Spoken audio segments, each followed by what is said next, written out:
taking a critical look at the gaming news of the week. This is Augmented Reality, presented by the Triple S League. What's up, everybody? Welcome to the Augmented Reality Podcast, episode number 99, like the great one, Mr. Gretzky himself. We are episode, wow, I can't believe we've done 99 episodes of this. Next time will be 100, if my math is correct. That'll be on Friday. Haven't decided if we're doing anything special for that yet, but it's... doing a special, some stuff about Anthem, because the beta will be live then, or I believe then, or it'll be live pretty close too. So if it's live, we might be doing the podcast, but we might have just an overlay of me playing around on it, or one of us playing around on it as we talk about the data. So that's the big thing this weekend is the Anthem gameplay. Celebrating 100 episodes by playing Anthem just doesn't have the spark I was looking for. But I know. Yeah. There's still a lot of trepidation that I have with the game itself. More so today that there's been some recent talk about Mass Effect and Knights of the Old Republic, and I was talking to one of my friends that works at BioWare, and basically I've got some really terrible news when it comes to that, some genuinely horrible news. So I'll touch on that briefly after we get through our kind of bulk. You've got me. You didn't tell me about this beforehand. No, so you've got me incredibly curious about what the heck you're talking about. All right, so let's get to it today. This is the Augmented Reality Podcast, your source for news, leaks, and insights about games and the gaming industry. Did I mention it's the Tuesday show, and it is January 22nd, 2019, so you can get your bearings if you're listening to this out of order. Of course, I'm Ashtonity, and that other voice you heard was Cybsidian. Hello, everybody who's active in the chat. Whisper803, Rave, Megan Smart, Bill Ashby, Dominican Gaming Family is here. Notional is here. Overlord 580 is here. Max Mouse, Brytex for Life, Crazy Blunts, Adam Smith, Nick Apos, and Jimbo, Maya. Good grief. So many names to read off today. I mean, we love it. Don't get me wrong. But it's great to see you all in the chat. Yes, Megan, almost 100 podcasts. Now, that's of our current series, Augmented Reality. Yeah, we did a lot before this too. Currently we're doing double podcasts a week right now, so which may not last throughout the summertime. There's a little less news during the summertime, so we'll see how that goes. Also, I go back to doing some contract work, so it gets really hairy. So, but we will keep bringing you as much quality content as we can. So. I think though, if we break 100,000 subs and we're pulling 2-3 million views a month, at that point we'll probably go full time, and that'll mean a ton more content constantly. So tell your friends. Yes, or just random strangers. Random strangers. If you hate the show, tell your enemies. All right. I hope that we are coming through loud and clear. YouTube is telling me we're having a little bit of stream issues, so I hope that is not a problem. Hopefully that just clears up on its own, but we're going to just get into the news here today. So we're going to be talking about Cyberpunk 2077, and is there going to be issues surrounding Cyberpunk 2077 being released on the Sony platform, namely the PlayStation 4, the PlayStation 5, we're assuming the next one's going to be the PlayStation 5. So Sony has recently, I should say, Sony.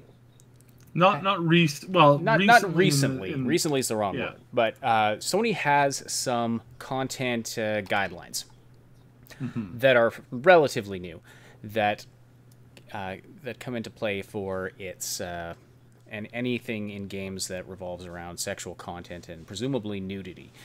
And as we know, Cyberpunk. Now, we should set the so in Japan, you can walk into a store and pick up a large number of very adult-oriented video games for the PlayStation.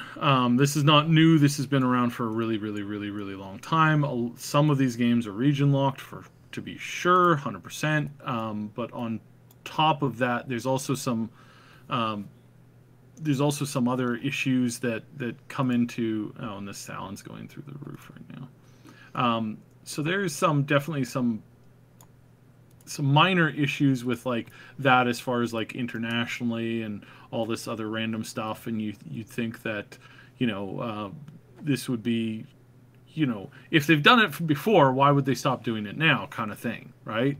Like this is good money for them. It's also it's also the rate at which it's like there's not the same level of reaction when it comes to adult content in North America than there is in even South America or Europe or Asia. Like all of these places have their own different things.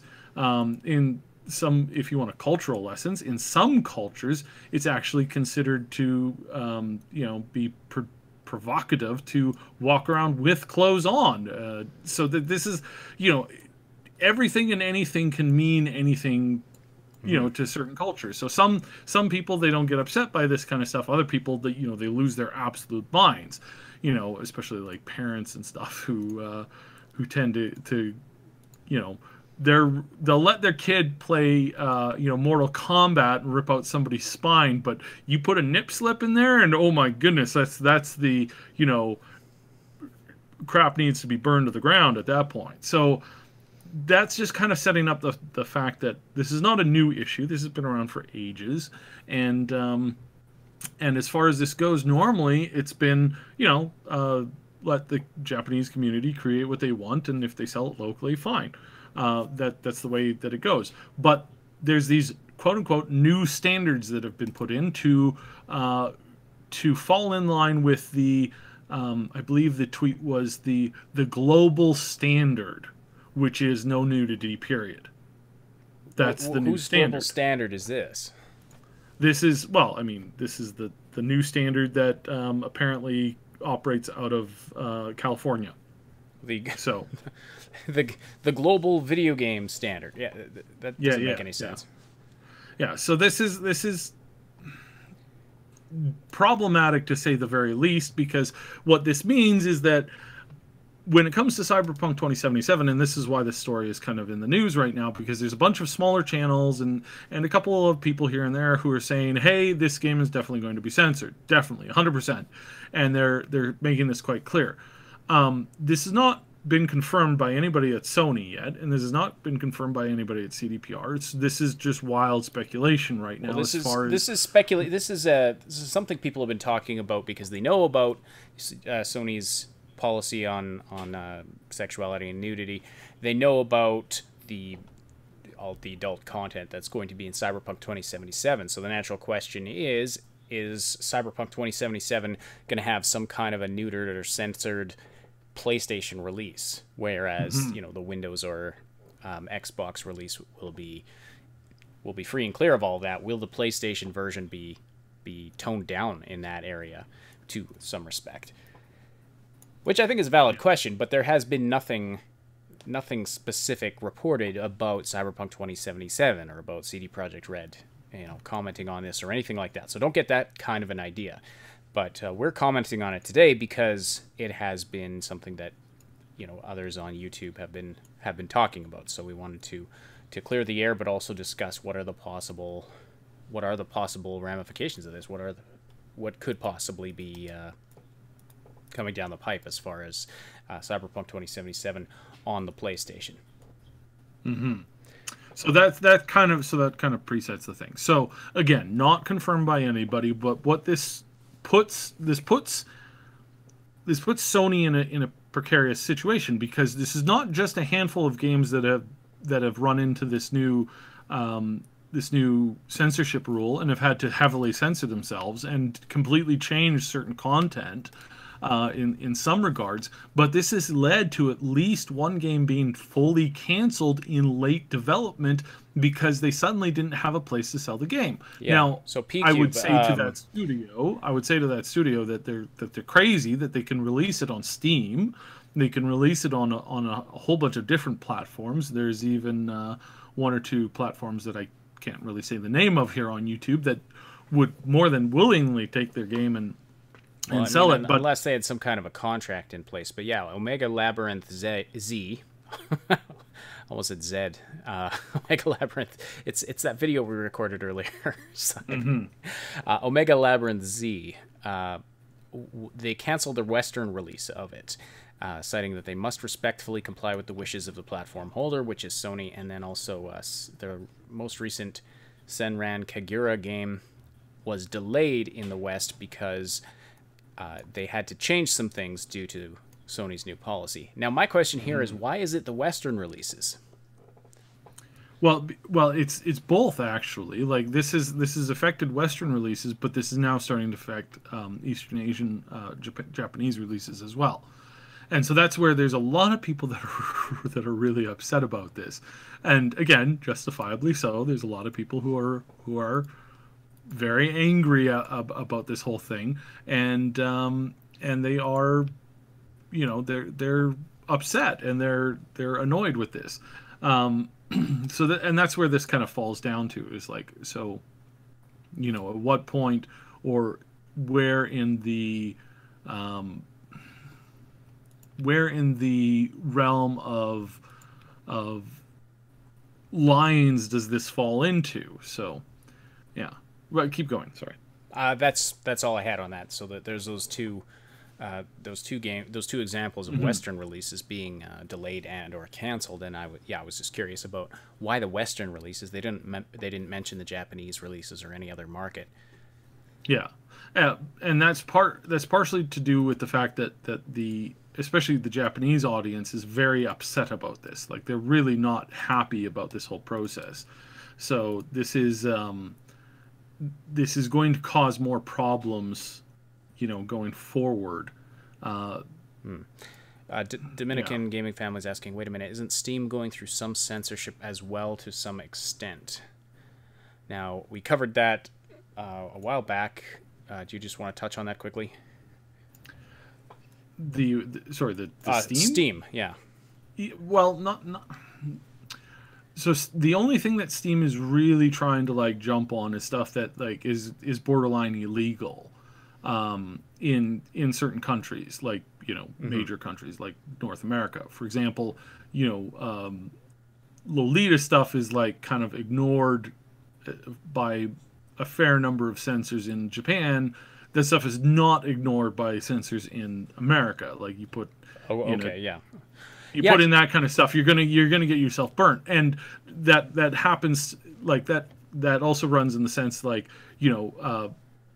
Steam could be charged, the company could be charged, or executives could be thrown in prison if they were to put in certain things that border on the level of child porn or whatever. So there's this level at which they have to censor some of the stuff that is considered illegal, whereas they're trying not to censor things in general. They're just they're saying there's two things that we don't want, three things: things that are illegal, things that are trolling, and things that are just basically they're just really cheap asset flipping spam content. Games that don't actually have anything to them. They're just a rehash of some thumbnails and vaporware, basically, where there's nothing actually to it.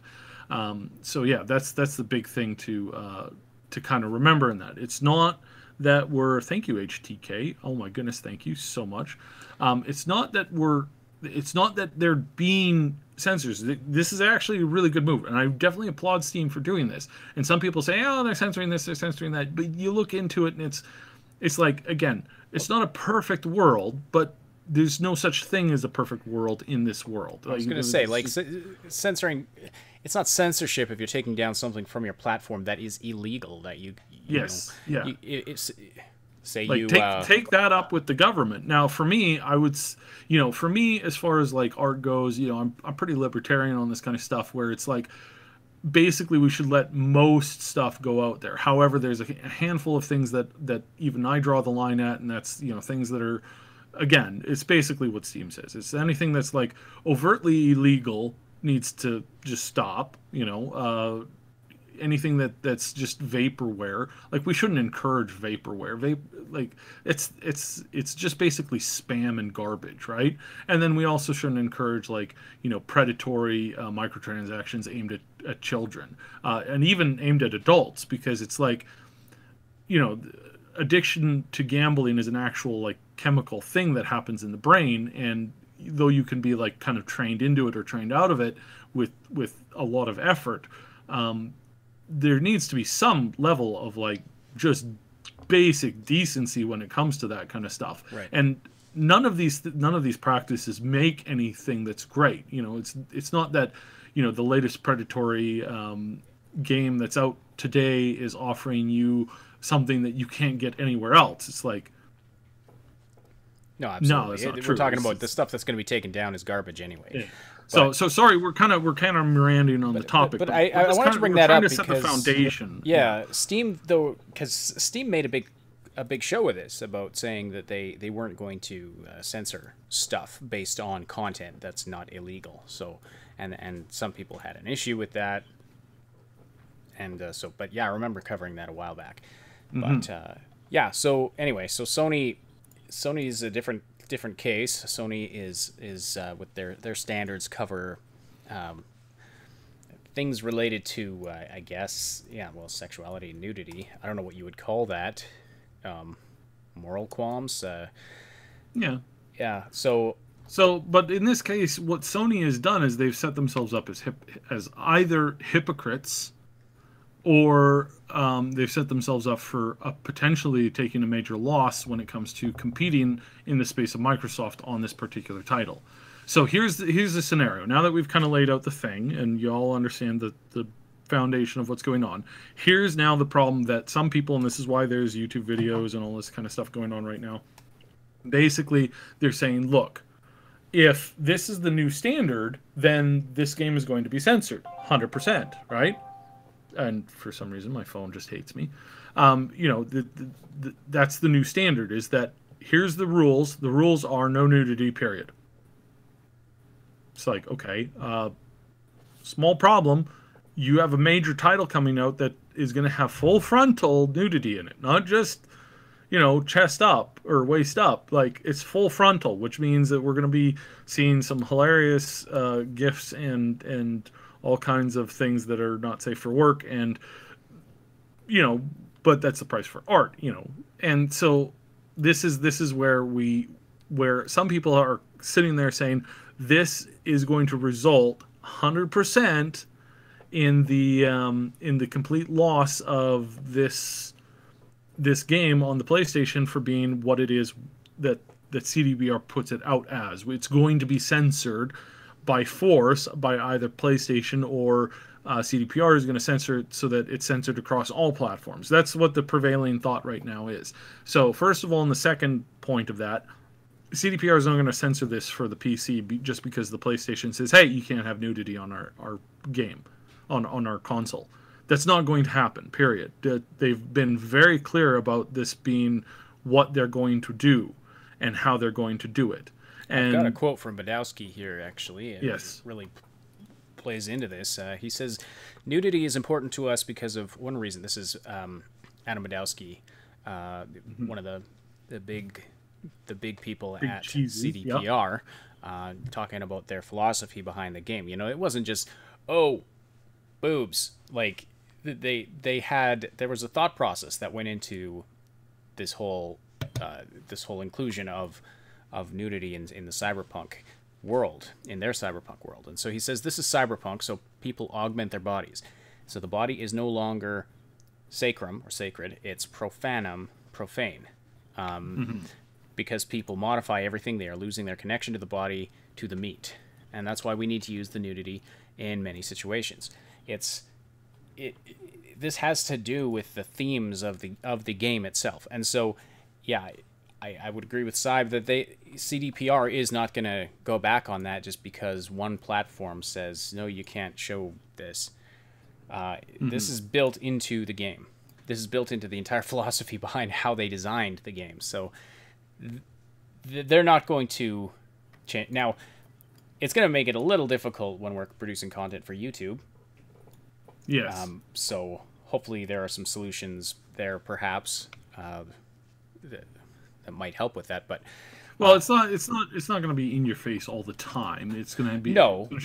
But there's key part, and then like the part that I included in the thumbnail today. You know, where you pull the body out of the ice tub. That's a particular mission, right? So that's one mission where it's going to be there, and then there's the other mission where she goes to the warehouse and she fights all the those what they showed in the trailer, right? The after the fact of where she's fighting the gang. That doesn't. So it's going to be like you as a streamer or us as YouTubers, we're going to have to be careful as to what we're putting out there. And that's really important to remember is like that's going to be a thing now, right? So we have to be really careful with that. So overall, it's like, we're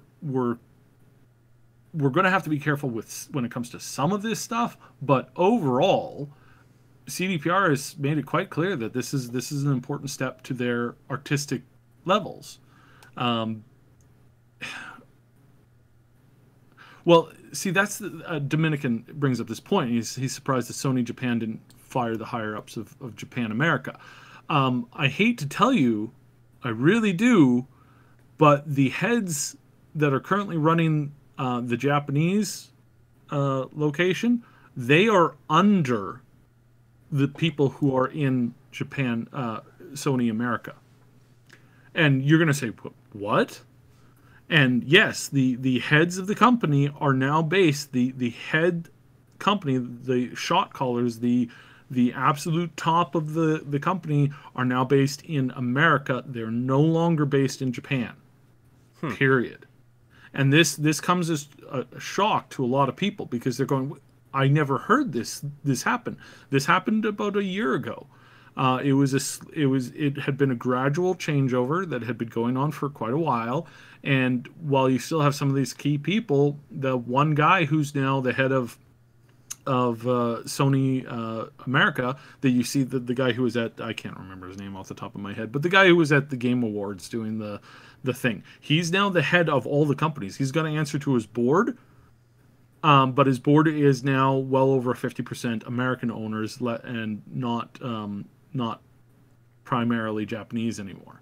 So this is this thing where you get into bed with California and Silicon Valley, it's going to change you. It's going to change your company. It's going to change your board of directors. It's going to change your majority stockholders. All of this stuff is going to change, and you're not going to have you're not going to be able to say anything, because at some point there's this new rule that comes in and says, "You're out. Sorry.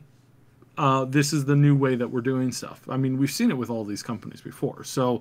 So in this particular case, like I said, and trying to get back on the main issue here. So the censorship, is it coming for Cyberpunk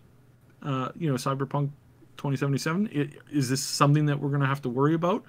And right now, I kind of lean towards the fact no, because again, if they ship a censored game, whereas Xbox has the uncensored version, Xbox and PC. And this is a launch title, right? This is the launch title. Yeah. You bet your bottom dollar that this is going to completely alter the console gaming space, because this is going to hit this hard and heavy, and you're going to have this one console that's offering you what the creators are saying is their pure vision, and then you're going to have a bunch of other people standing there going, no, this is what we want you to do. This, we don't want you to do that. And that's where we're going to run into some. Sony would definitely take a bath on that. That would be a horrible marketing move. But I mean, is there any idea why they brought in these new standards anyway?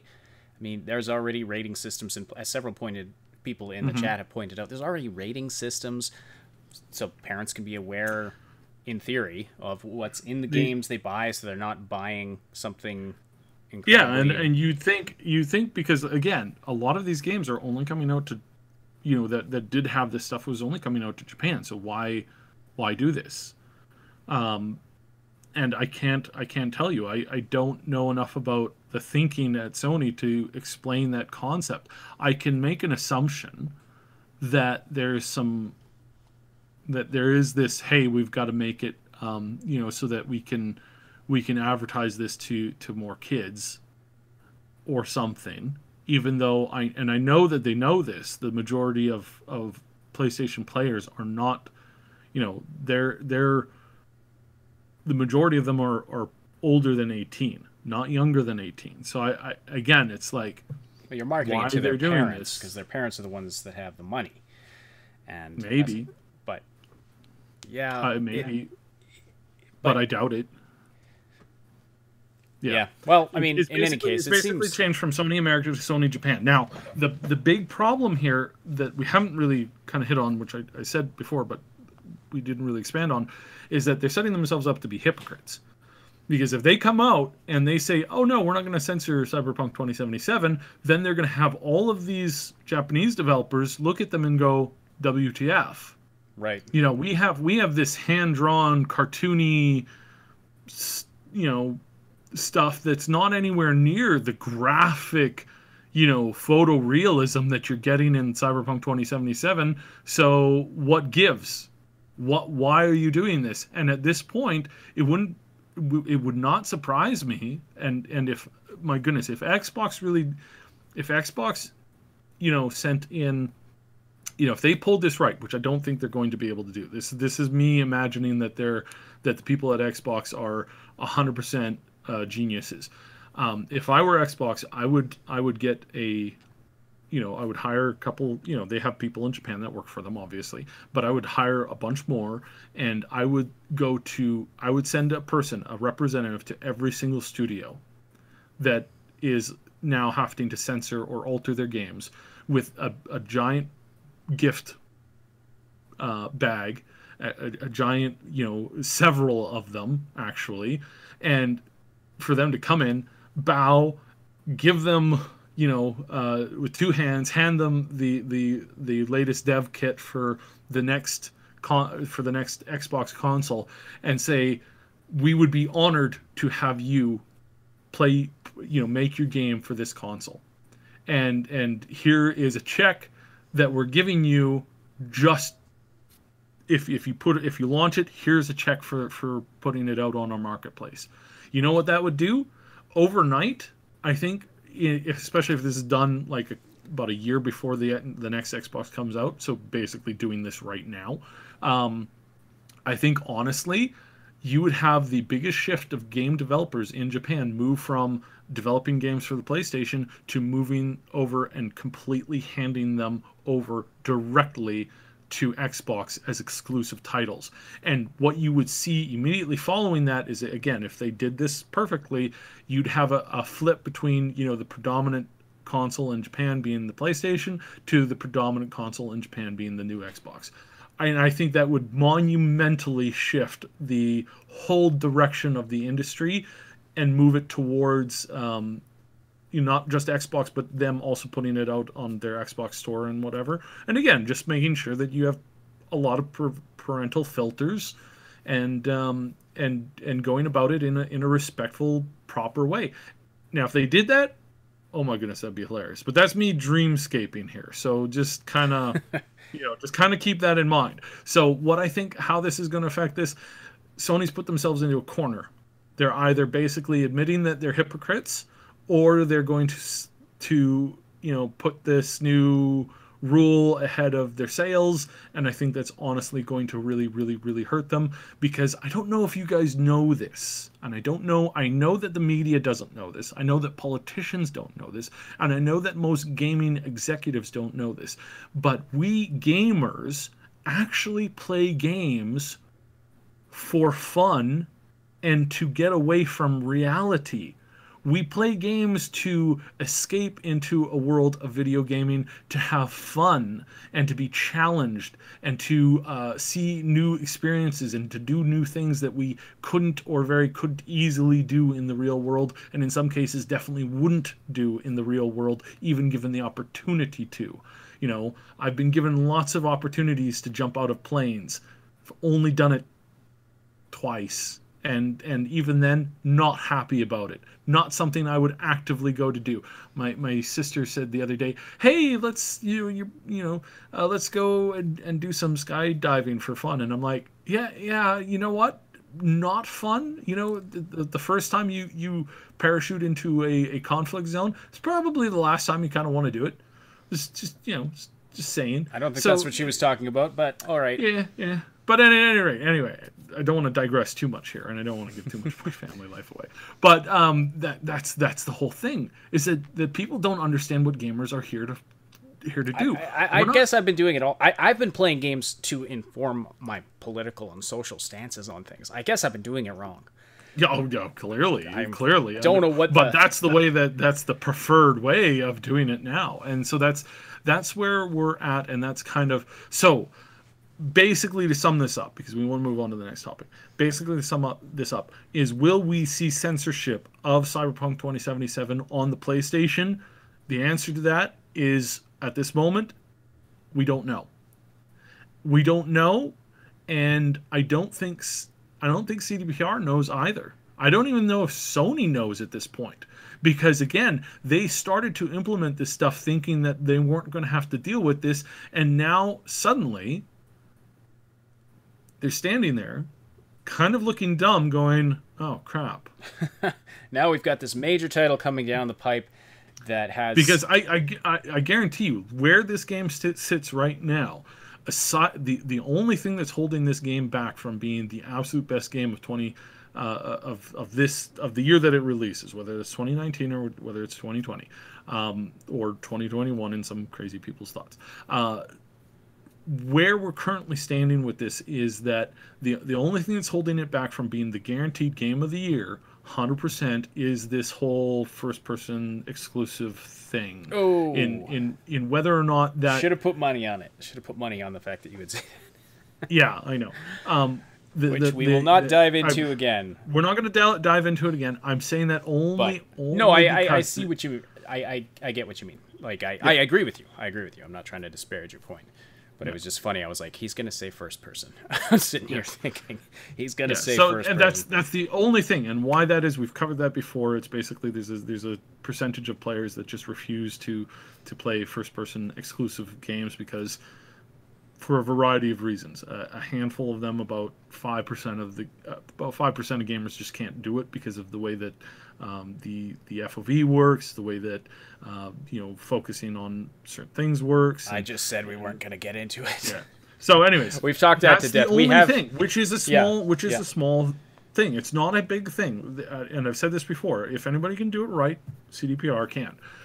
However, in this particular scenario, this is going to be most likely game of the year. This is probably going to be one of the biggest games of the next gen consoles, as well as the highlight to the end of this current console generation, which means that if you're walking away from this title, or if you're censoring this title heavily and you're just going to stand there and laugh at people as EA did with their recent game and say, well, if you don't like it, don't buy it, then you're inviting not only the loss of your lead position, but maybe being relegated to the third position. And who knows, if there's a new console that comes out in the next couple of years from these a couple of rumors that we've been hearing all about this Amazon one and a bunch of other stuff.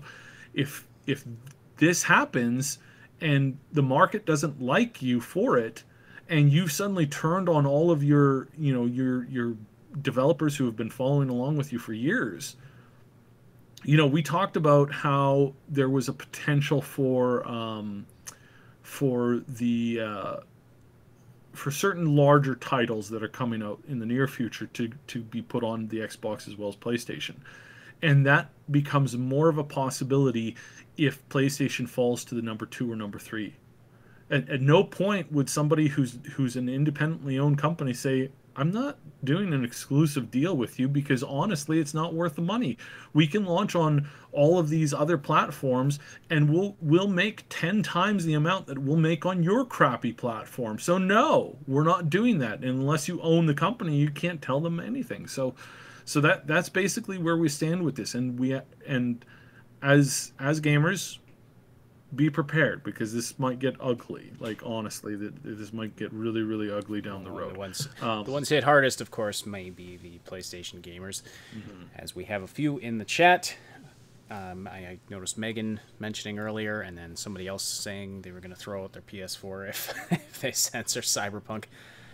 I will say this, just to close off this topic, that scene in the Cyberpunk gameplay where you go into basically this human chop shop and you rescue this woman from the ice tub. You remove the nudity from that scene.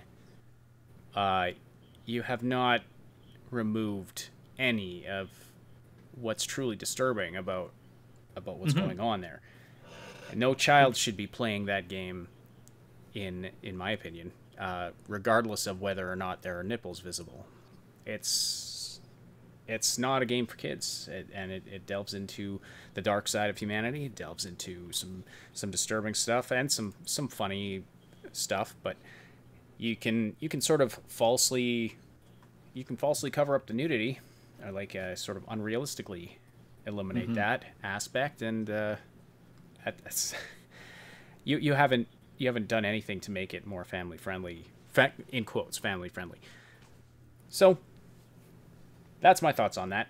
But anyway, we love seeing your thoughts on it as well. There's been some great conversation in the chat. Sorry we can't get to all of your comments. HDK Gaming with the super chat there with the smiley face. Thank you so very much for that. Thank you. We really appreciate that. Over.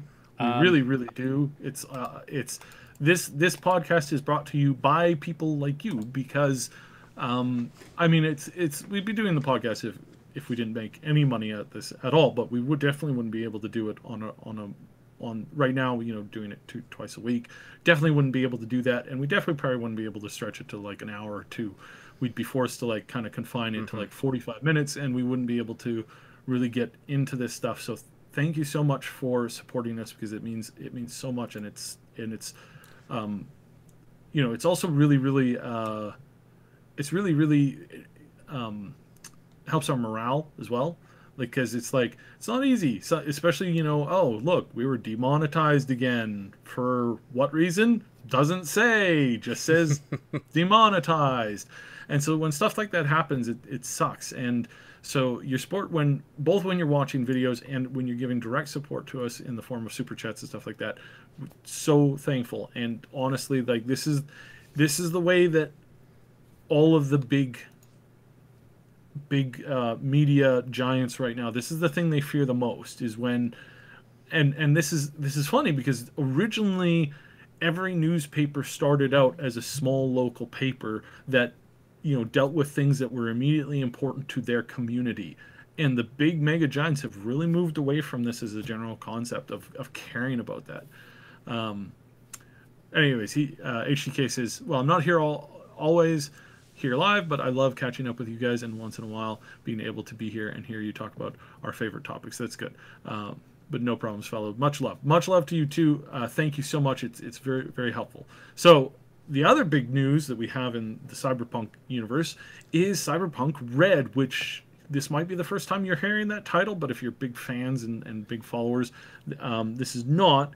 And if you're, I didn't know until like yesterday or the day before that they were actually doing this big info event on the Twitter, which I believe is called R.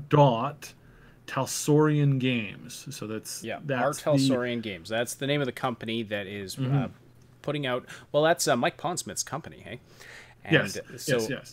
This is the company that is putting out the new pen and paper / board game for Cyberpunk. This is a continuation of Cyberpunk 2020. We don't know exactly what time zone it's being put in, whether it's 2020 or 2030, or if it's kind of like, I suspect it'll be more encompassing of the time zone than just a smaller period. But this is they've also worked on the Witcher TRPG, and they're working on this. And we've known this for a while, that they were working on this new Cyberpunk thing, and we knew that it was it's basically due out in 2020. Early 2020, and what they're doing right now is they're doing a 365 posts of this Cyberpunk Red game future. So every day they're posting this little flash card. It's not huge, but it has some info about, you know, whether it's the trauma team or whether it's the it's lore stuff, right? Like it's basically it's heavily lore stuff, and they go from so the first couple ones were about visiting Night City, and then a bit about the trauma team, and then they've got more stuff, and they've been tweeting a whole bunch of like pictures of some of the stuff that they've been working on, and some of the stuff from the original 2020 the original game that they were, you know, drawing information from and kind of going over, and it's really cool. It's them covering it. They talk a little bit about Cyberpunk 2013. They talk about a bunch of other stuff in there, and that's really cool. So if you are a fan of the original pen and paper, keep your eye on this.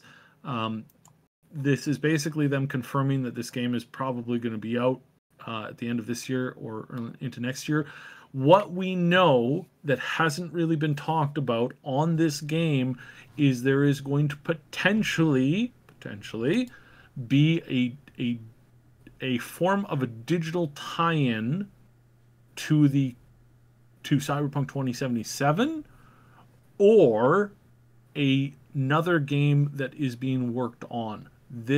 What we've talked about this before, about them working on a mobile game, kind of like a sister game.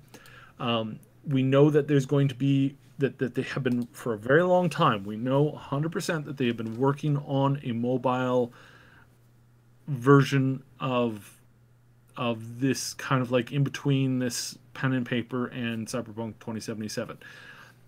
What we know on it that I can say, and I believe Mad Queen knows a bit about this, and we were going to have her on today, but she's not feeling well. Thoughts and prayers for her as well, because she's really not feeling great. But one of the things that we want to reiterate is that what we've heard is that this is definitely something that you can take your character's kind of sheet from 2077 and you can use it in this new game, or you can take some stuff from this new pen and paper game and have it transferred to the digital game. Now, how that goes, or how that's going to work exactly, is going to be pretty awesome. And we don't know exactly how it's going to work, and we know that there's several different things that they can do. We also know that doing this is not the reason why they haven't really talked about this and they haven't really put it out, is because it's still up in the air. They might spend a lot of time working on it and realize that it just doesn't really jive and it's just not really a great game. There's lots of examples that I can give for things where somebody tries to do a tie-in thing and it just doesn't work, and it really kind of bogs down the whole thing, and it's not the greatest. But that's the generalized plan, is that right now they're working on this side project thing, that this is definitely a tie-in to both what Mike Pondsmith is doing with the 2020 universe and what they're doing with the 2077 universe, and that they're going out of their way to bridge this content and make it comparative as much as possible. That they want to have it so that you can compare things from one to the other and find that there's no difference. When they're talking about tech, the only difference is the evolution of the technology throughout the years. That they're not going to showcase a weapon or an augment and it says this thing in this version of it, and when you go to the 2077, it's not there, or it's completely something different. Or to use as a Star Trek terminology, it's like, you have stuff in the Star Trek universe that has been solid for 20, 30 years, 40, 50 years now, and you turn around and in the latest show that they're putting out, they just take a whole bunch of that and just threw it out the airlock and said goodbye to it. It's like no continuity whatsoever. It's disgusting. You can tell that I'm not happy with the latest Star Trek series. It's like you know what I remember about Klingons the most? The hair.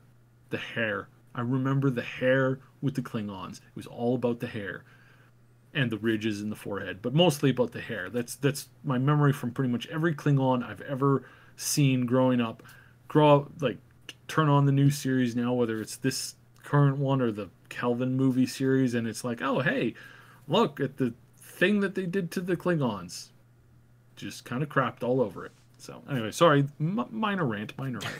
So yeah, so what Cyberpunk is doing is they're wanting to make sure that whether it's the 2020 pen and paper or the 2077 video game, that there's continuity between it, and that there's a possibility of this app being kind of a bridge for it. We know that they've been working on some app-related stuff. We know that they've brought in some people that's all they do. That's all they've ever done is work on app level programs and games and stuff like that. So that is a must-have. You must keep your eye on this. That this is going to be a thing. Definitely follow Talsorian Games. If you're a big fan of the pen and paper, keep up with it. We were kind of tempted to kind of do a pen and paper version of this, but we'll see down the road. It's not going to be out for a while yet. But this is cool because you're going to get, if you're wanting to catch up on the lore, you're going to be seeing, every once in a while, you're going to be seeing some new stuff drop out about this. So, that's pretty cool, and that's pretty awesome. And it's solid to keep that stuff in the mindset. So, all right. So anyways, so that's the news behind it. It's really exciting. It honestly really is quite exciting because this means that the whole process is starting to amp up. On the press side of things, they hired a full-time PR person for the UK. I can tell you that there's been some movement in that area. So this means that they're preparing something. You don't hire a press PR person if they're going to sit on their butt and do nothing for the next year. You're talking about CD Projekt now, right? I'm talking about, yes, CDPR hired a press, a new full-time for Europe, for the UK. Congratulations to her, Holly Bennett. She is now the UK PR person for CDPR. They're doing a whole bunch of cool stuff over there. They're planning stuff. Stuff is in the works right now. Nothing that can be said, nothing that has been officially released, nothing that has been leaked or anything like that. But they're very clear that they're starting to work on stuff. Right. Now, again, what this means is that we've got two possibilities. We're going to start seeing stuff drop in around February, March on a more consistent basis. Means that most likely we're going to see the game come out this fall. If we don't see anything until after the big summer events like at E3 and whatnot, if we don't see anything until then, we probably can expect that the game might be pushed until next year. So that's currently where we're standing. High probability that this game is going to come out this year if we start getting some news in February or March. If we don't hear anything until July, then we know that it's probably going to be pushed back until 2020 most likely. So that's kind of where we're at right now. Things are generally like they're starting to pick up. Everything is moving. This is a really good sign because they needed a PR person there. They didn't really have a really solid foundation for that. Now they do. And again, you don't do that if you're not planning on doing something in the next couple of months. You bring in somebody new that takes them about a month to really get acclimated to the job, and then it's usually take off and running from there. So in this particular case, stuff is happening, as Megan puts it. Stuff is happening. Mm-hmm. It's happening, and this is really exciting because again, this is serious movement that's starting to happen now. And again, don't want to get you too off the rocker, but we wait and we see and we watch what happens. Again, my official diagnosis of this whole thing is that we're going to start seeing more and more data. We've been seeing more and more of these leaks. One thing that CDPR has started to do is they've started to showcase more community creations. They've started to be more vocal on the Twitter. They've started to go back and forth with a lot of people. This was not something that they were doing a couple months ago. So once again, we're straight on target. Drip, drip, drip of information. We're going to get something big. We will potentially get something big in late spring or early spring, depending on where you are in the world as far as the weather goes. But February, March, we're going to see something big-ish, or we won't see anything. And what that'll mean is basically whether or not the game is ready to is on track to release this year or next year. But I suspect quite strongly at this point, I'm seeing more and more stuff starting to point to this. Expect to see something big in February, March, possibly at the GDC.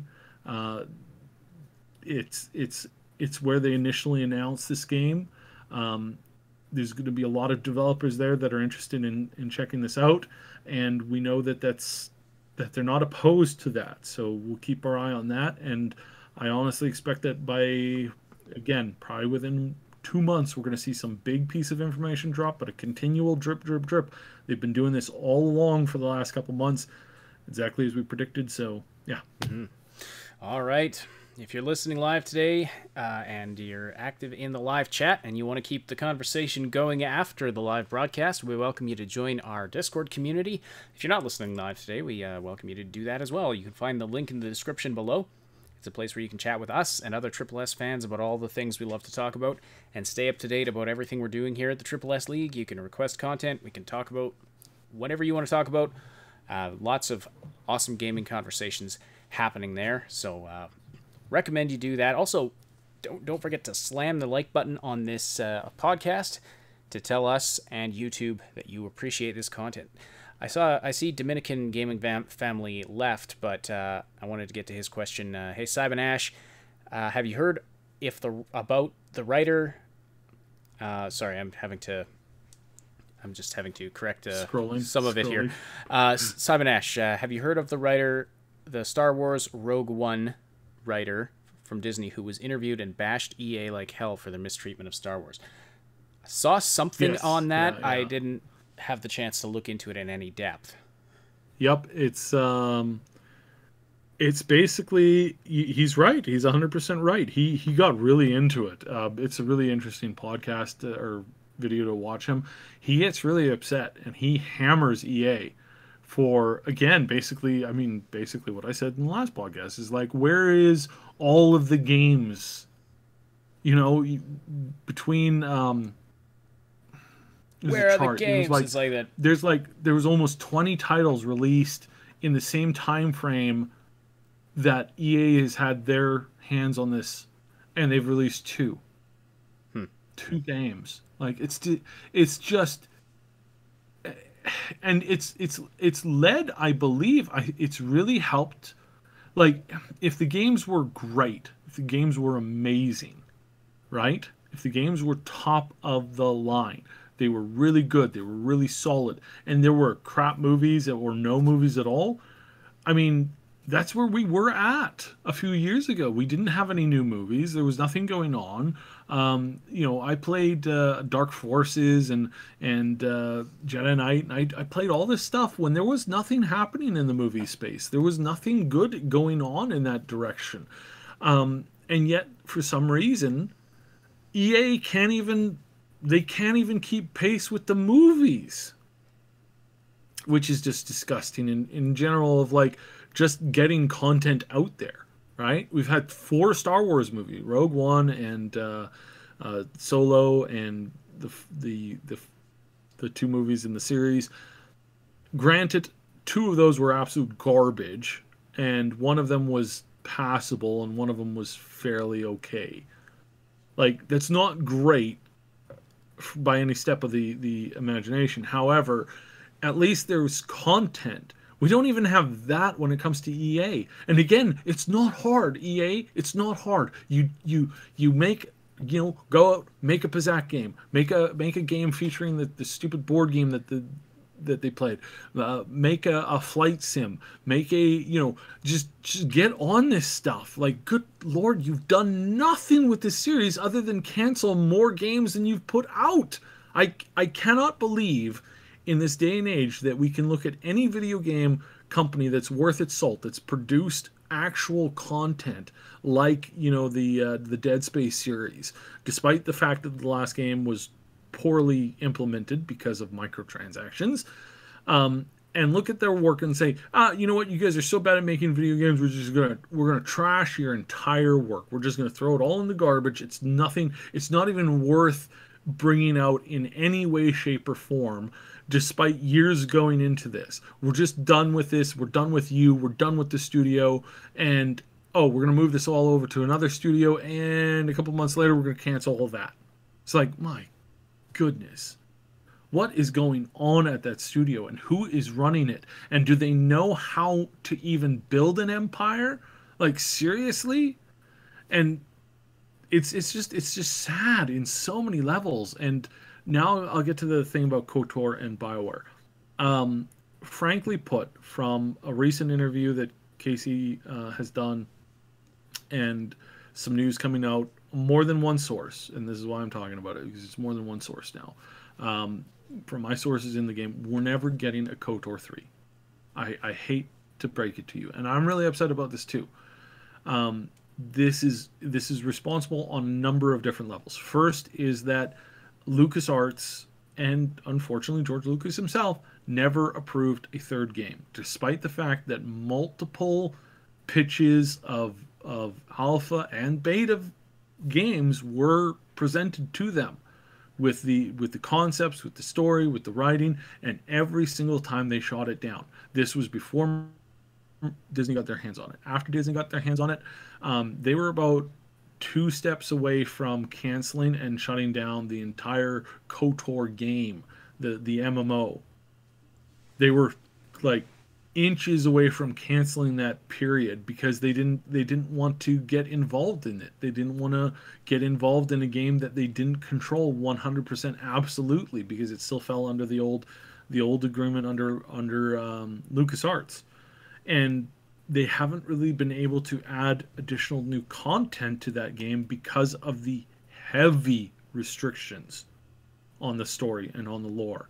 I don't believe that another expansion is being worked on, again, because they do not have the accessibility or the rights to.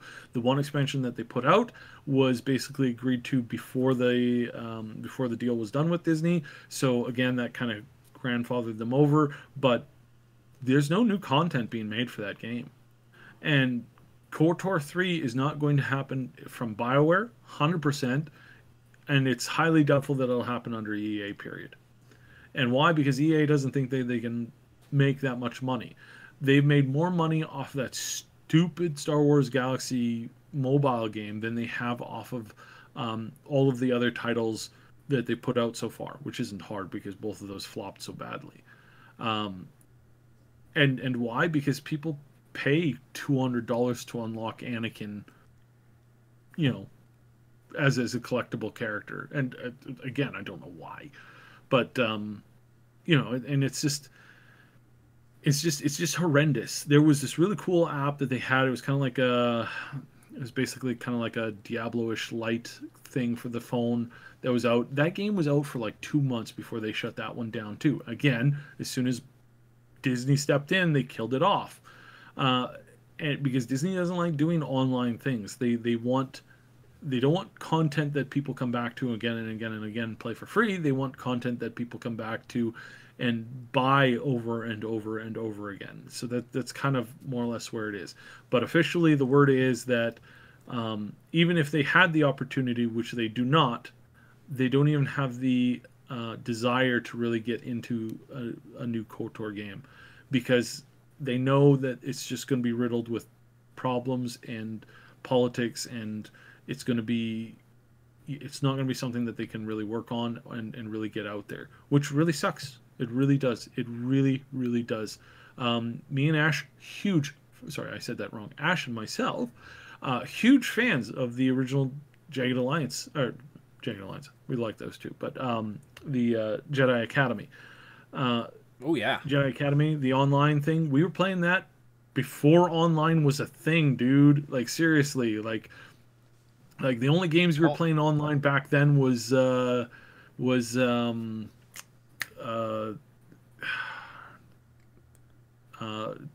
me it was Age of Empires. Unreal Arena. Unreal Arena. You were playing Unreal Arena. That was basically the only thing. And this game, seriously, it had the potential to, but LucasArts didn't support it, basically. Like, they put out the game, and then basically the community ran wild with it and created it.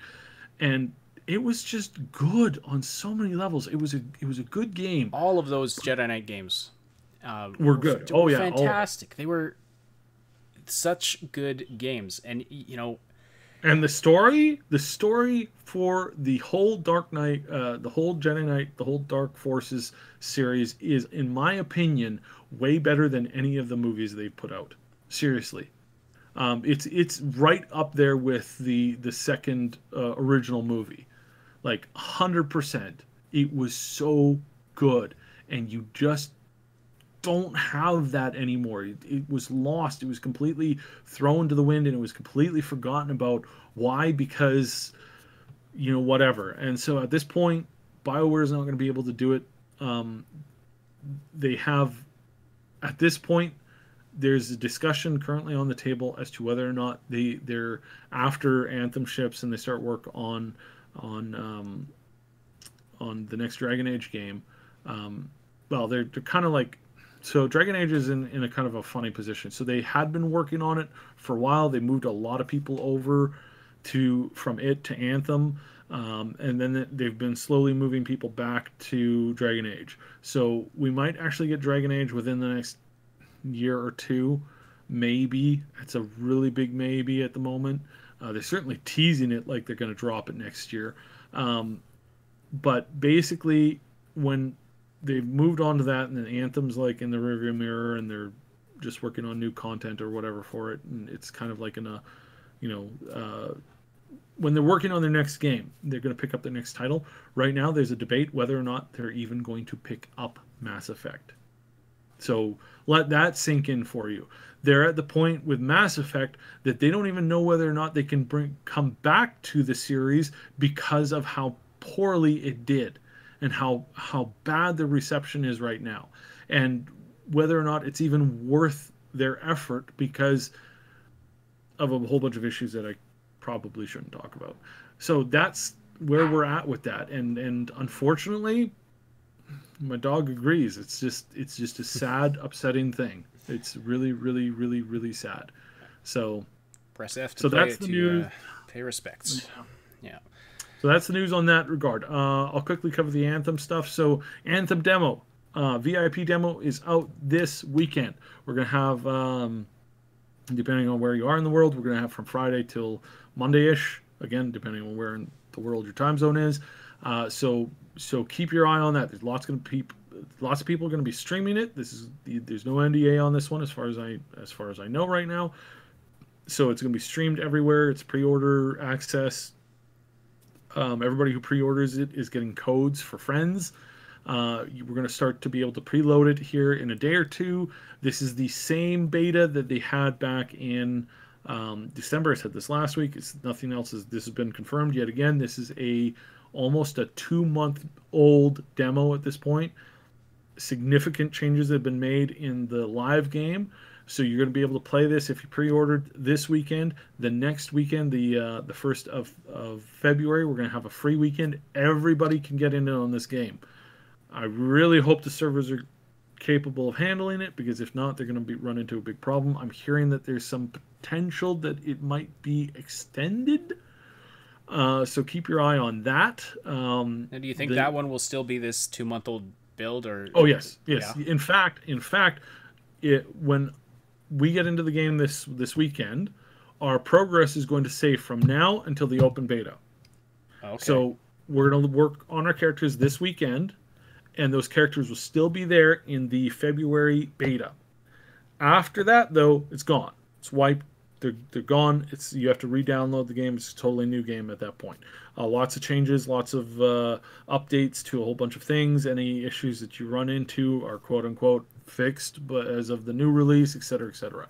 So this is going to be the next 2 weeks. I think honestly, we're going to know. We only have pre-ordered one copy of this. We've got enough keys for us to get into the game and play around on it. We will see whether or not this game is going to be worth it, and we will know by February 4th, basically, whether or not this is going to be worth it. We're going to have our hands on it in all the regards as what's been talked about. It's really weird. So they did this like playtest with a bunch of like these EA invited people and all this kind of stuff. They brought out all these people to Sweden to playtest the game. I have a quick question. I ranted about this a little bit, and I'm just going to like, before the podcast I ranted about this. I'm only going to say this in light term here. Just because anybody notice how some of these companies that say, you know, they're all about, you know, the big important issues, anybody notice how they're a little bit hypocritical? I mean, just between you and me. I'm getting really close to the microphone here because I'm leaning it. Just between you and me. It's kind of disturbing because you're right in my headphones. Now, quick question here, folks. A lot of these companies are saying, "Hey, you know, we have to go out of our way to you know, be more responsible and to not be so wasteful, et cetera, et cetera." Quick question. Most of these people that were brought in for these playtests were from the States. And some of these people were from Canada, and some of these people were from the West Coast area, and some of these people were from Texas, of all places. Now, the studios that are currently working on this game are based in, get this, I don't know if you know this, Texas and Alberta. Why on earth are they flying people halfway around the world to do a 4-hour test of the game and then flying them all back? I mean, I'm just saying, does it come off as a little like not really caring about the quote-unquote environment and all this stuff if they're flying, you know, almost 100 people halfway around the world to get access to the game when they could just pop them in a cab and drive them 45 minutes to their bloody office? I'm just saying, seems a little weird. So that's my ASMR attempt at this month. Next time on Cyb Investigates. Yeah. This is really bizarre. And again, it comes down to this whole thing of like, they're really, it's I'm not saying this is bad. I'm just saying it's really weird. It is bizarre that they flew a whole bunch of people halfway around the world when a 45-minute flight, you know, in most places you can get from California to Austin in 45 minutes, I think is the average flight time there, and they could have just rented a hall and gotten some of the YouTubers there, and it's just so weird. Why do this? It's so bizarre, but you know, for whatever reason, I mean, I know there was lots of Europeans who got into it too, and yeah, sure, fly the Europeans there, but why fly a bunch of people halfway across the world? Is it because they just wanted to do one event and it was just cheaper overall? I guess it kind of makes sense, except for, once again, the environment. And I'm just saying, it's funny when they, you know, it's funny when these CEOs make these big statements and then they don't back it up with actions. I'm just saying. Again, where is the game as far as playability? Where is the game as far as, is this going to be good? I still don't know. I'm getting, as you know, we talk about this frequently. I know people that work in the BioWare office. I know people who work at both the Austin one and the Edmonton one, mostly the Edmonton one. And I've been talking with a lot of them, and they've said the same thing again and again and again. If you liked the gameplay that was behind the Mass Effect franchise, you know, the first three, not the latest one, not Andromeda. But if you enjoyed that and you liked the multiplayer and you liked the challenges and that, and you just wish that it could be an open world on top of like having flight and having a whole bunch of cool other stuff going on all at the same time, then this game is going to be great. This is them. This is the workers at BioWare. This is people who work there every day have been saying that this game is going to blow you away as far as gameplay goes. Again, that's not why I play BioWare games. I don't play for the gameplay. Well, I do, but, you know, it's not... You know, I played Platinum. I did Platinum all the way up to max ranks in Mass Effect 3. That was 100% my game. Like, I enjoyed that. It was very difficult. The controls were not intuitive, and it was difficult. Those Banshees, you get 3 feet close to them, and you know what I played? You know what my main character that I completed solo on Platinums with? It was a Vanguard. So yeah, you try Vanguard charging up to a Banshee. See how on Platinum, see how long you live. It's not easy. It's really not easy. But that was my thing, and now the gameplay's gotten a lot better. So if the gameplay was better and it was more intuitive and the controls were better and the better selection amongst your classes, then I'm leaning towards, yeah, I could definitely play that with friends. I played the crap out of that with a whole bunch of friends. We had a whole community that were playing, that were farming, platinum and trying to save the universe from the Reapers and all this kind of stuff nonstop, and it was something that I really enjoyed. So I gotta say, that has me leaning towards generalized hope. But again, if the story treats you like a child, if the options are just not there and they're just ticking off boxes in a list of things that they need to have to make people happy, I'm not only am I not going to enjoy it, I'm going to trash the hell out of it. But and that's where we're at. So I keep being reassured by everybody I know, say, hey, it's going to be great, it's going to be great, it's going to be great. Do I know for sure it's going to be great? No, I have no idea whether it's going to be great or not. Not until I get my hands on it. I got into the last beta, and the one that we're not supposed to talk about, and I can tell you that all I got into there was a darn loading screen. For like 2 days, it was nothing but loading screen and trying to load in, and it was a mess. It was an absolute mess. So I was hoping it was a darn good loading screen. Play it. Yeah, well, no, it wasn't. It was really boring. It really peeved me off. I was really upset that whole week because I just couldn't get into it. And so now we'll see. We'll see again. I hope their server stability is better. I have to download the dang thing again, which kind of annoys me even more. That's my fault. I uninstalled it because Origin is like a cancer. It's like you don't want that stuff on your hard drive for longer than you absolutely need it to. So that's where we're at, more or less. Give this game a try. Like, seriously, give it a try. If it's crap, we burn it to the ground, And if it's not crap, then maybe for the sake of BioWare, maybe EA is starting to listen. Maybe. I really doubt it. I really doubt EA is going to change their practices, but what I know is that BioWare needs this as a win, and they can't lose out on this, and if they lose out on it, they're going to be in big trouble. So anyways, that's basically that. Quickly with the Fallout 76 free-to-play or not free-to-play, Fallout 76 is most likely going free-to-play next year. Not this year, next year. Definitely not this year. All right. Definitely not this year. Now, what is going on then with a lot of this has been sparked by people noticing that there's low stock in gaming stores and even online stores, and that it was reported that several, was it GameStop in Australia, locations were pulling Fallout 76 off the shelves or just did not have them available. Yeah, and I actually went to my local EB Game studio and asked them the exact same question. Is it true that you guys are sending Fallout 76 games back to corporate? And the answer is yes. Okay. It means at this point that I don't think they're expecting to sell any more physical copies, and that they are pulling back the basic versions of it.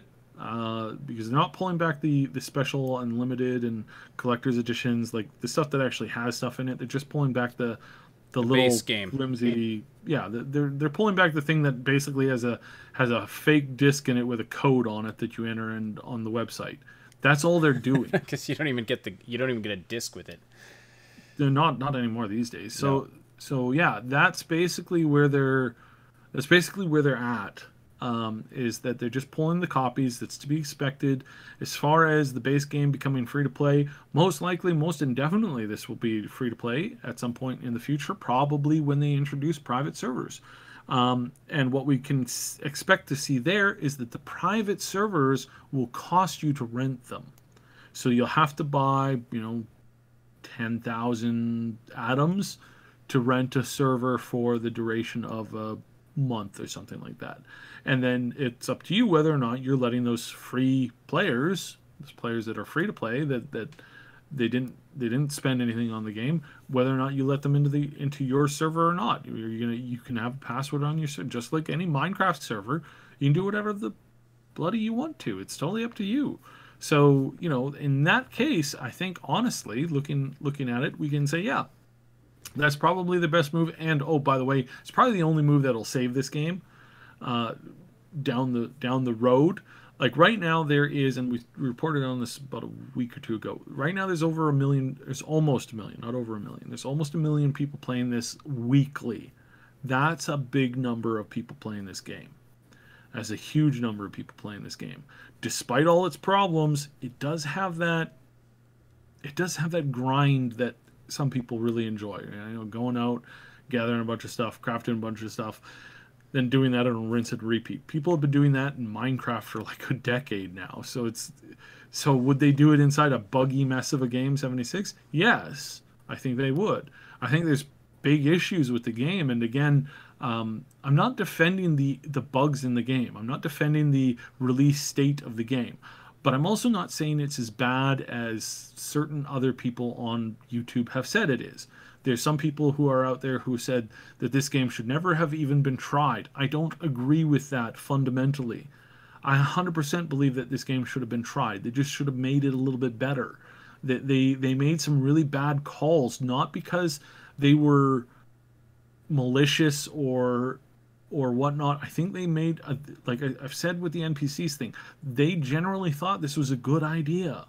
It turns out it wasn't. And they were genuinely shocked at that. They thought that, hey, let's do a Minecraft. That's basically what they did. Nobody gets upset and says there's no NPCs in Minecraft. So why the vitriolic hatred? And that's all I'm saying, is the vitriolic hatred doesn't deserve to be in that place. Do they deserve to get a whopping for the bugs, for the stupidity of some of the choices that they made? Absolutely, but not the vitriol, not the hatred. I haven't uninstalled 76 from my hard drive because, despite the fact that I really need the space, I'm down to like 300 gigs of space, and I have to download Andromeda, or not Andromeda. Never downloading that again. Again, I have to download Anthem.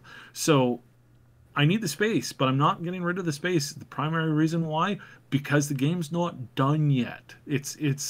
I'm not playing it right now because I've got way too much to play, but I'm going to get back into it. I'm going to be doing some more live streams every couple months. I'm going to be popping my head in, seeing where the game's at, seeing what they're improving. They're doing a lot of bug fixes right now. They're not adding new content. Somebody was really upset saying they haven't added any new content. They're just fixing bugs. It's like, yeah. Welcome to Bethesda games. That's what you do to a beta. Fix bugs. It's a beta basically.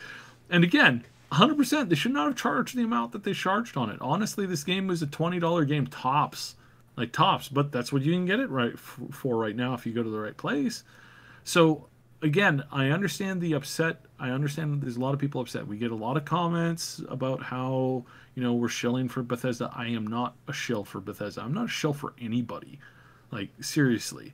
I know people in the industry, and I would be very happy if that industry goes under for some of these companies, for some of these corporations. But I'm equally going to be very sad and very upset and very worried for my friends who are now going to be out of a job. Okay, I do not take pleasure in seeing my friends get out of jobs, but I'm also not a yes man that walks around and says, yeah, they did the right thing here. Absolutely not. But you know, it's Occam's razor. Is it Occam's, or am I saying Occam's razor? Occam's razor. It's Occam's razor.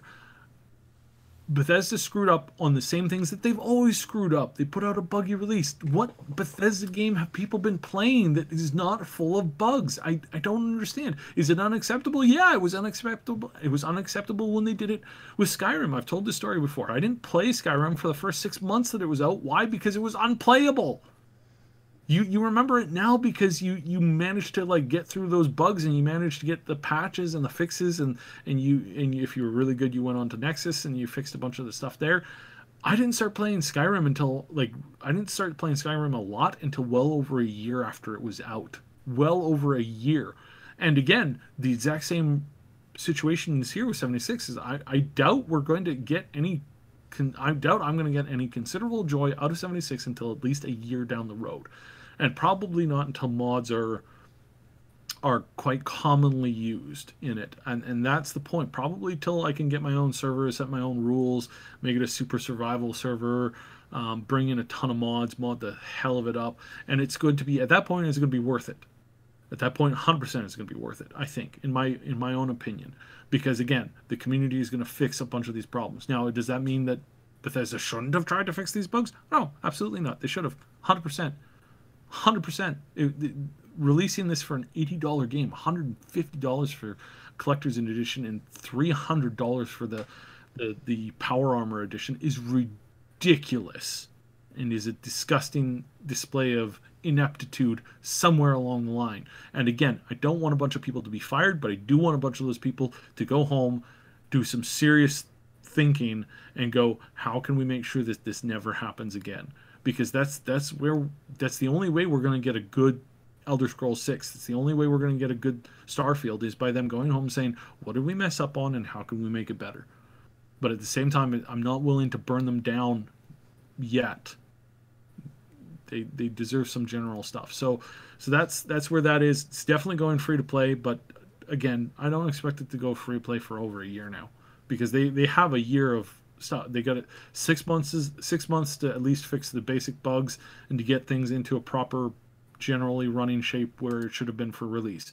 Then they've got 6 months to add new content, 1 or 2 DLCs that feature a major change to the PvP, and then another one to add, hopefully, and again, I know that they're tempted to not, but they need to add NPCs. They need to add an NPC hub, and they need to make it so that you can recruit NPCs for your little town. Once they, for your settlement, once they do that, then this game is going to really be playable. I think, honestly, you're going to start to see it's going to be worth the time to go in, mess around, and you're going to have fun in it, you know. Now, there's a lot of games coming out between now and then, and will it get drowned out by all the new games coming out? Potentially, will they drown it out with their own, you know, Starfield, which could be out in about a year? That's a strong possibility, man. That is a very strong possibility. Something that I forgot to mention last week is that Bethesda has been hiring for a position for the next Elder Scrolls game that specifically deals with multiplayer. So that is something that people should be aware of. It's probably going to be a multiplayer component to Elder Scrolls 6, and I would heavily lean towards that. I suspect they will do it as a co-op. I do not believe that they will make it so that it's an online all the time game. I 100% believe that the next Elder Scrolls game is going to have a thing where you can invite somebody to play on your computer with you. You're not having to log into a server or anything like that. You're going to be able to set up basically a server between you and the person you're playing with, and they're going to be able to play. Basically, you're hosting it, and they're going to be able to play on your host. I think that's where they're going with it. Don't quote me on it. It's a good 4 years away right now. So that's where they're I would suspect where they're leaning to, looking at the job postings, looking at who they're bringing in, looking at what kind of scenarios that they're doing. I would heavily lean towards that. So that's my 2 cents on that. All right. And I guess that's about all there is to say. There's some interesting comments in the chat. Unfortunately, we are just running completely out of time here, so we've got to call the episode here. But please join our Discord server. Talk to Sab there. Head to the Fallout 76 channel or any of the other game channels, and you can keep the conversation going there. Thank you, everybody, for supporting this show and for the great conversation in the chat. Thanks especially to our Patreon supporters, Old Man Manson, and our 2 anonymous supporters. And thank you to HTK for the support today again as well. Don't forget to like and sub if you appreciate this weekly content. And a ton of our support comes from there as well, because the more you like, the more you sub, the more you share this stuff around, the more views get put on our videos, the more people get pulled into our channel, and that's the most important thing. So we thank all of you who are able to do that for us as well. It's very important. If you're listening after the fact on SoundCloud or iTunes, we thank you for subscribing, reviewing, following, liking, and whatever else you do on those platforms. And hey, feel free to join us on Friday at noon Pacific Time, 3 p.m. Eastern Time for the live show, where you can interact with us and other listeners and be a part of the discussion. The Augmented Reality Podcast is a presentation of the Triple S League. Check out our YouTube channel for game guides, reviews, comedy, news updates, and tons more quality gaming content. My name is Asheninity, and on behalf of Subsidian, thank you so much for listening. We'll see you on Friday for show number 100. Talk to you later, everybody.